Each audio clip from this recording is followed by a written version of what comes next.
তো হ্যালো বন্ধুরা, আশা করি আপনারা সবাই ভালো আছেন। আর আমাকে একটু ভাই সাপোর্ট করো ভাই, নিউ ভিডিও বানাচ্ছি, একটু সাপোর্ট করো।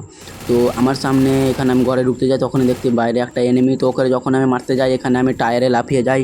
তারপরে গাইজ দেখলাম ওই ছাদে একটা এনিমি উঠছে, তো আমি এখানে বসে ওকে 150 মারি। তারপরে ভাই আর একটা 150 মারে ওকে নক করে দিই। তারপরে গাইজ আমার দেখে নিচে একটা এনিমি, তো আমি এখানে একটু মেরে দিই। তারপরে আবার শটটা না লেগে আবার একটা শট দিয়ে ওকে ডাউন করে দিলাম। তারপরে দেখি গাইজ ওর টিমমেট কিন্তু ওখানে আছে, ওকে রিয়াব দেওয়ার চেষ্টা করছে। তো আমি এনে শটটা দিলাম, কানেক্ট হলো না। তারপরে জুম করে ডিরেক্টলি হেডশট। কিন্তু গাইজ ভাই লাস্ট প্লেয়ারটাকে মারতে গিয়ে আমি কী বিপদে পড়লাম, তোমরা ভিডিওটা শেষ পর্যন্ত দেখলেই বুঝতে পারবে। এখানে গাইজ ওকে আমি একটা 150 মারলাম, এটা মারলাম কি এখানে 150 মারলাম, মেডিকেট মেরে নিল। তো আমি ওকে রাশ মেরে মারতে যাই, তখনই গাইজ এখানে কিন্তু আরেকবার ওকে আমি 150 মেরে দিলাম।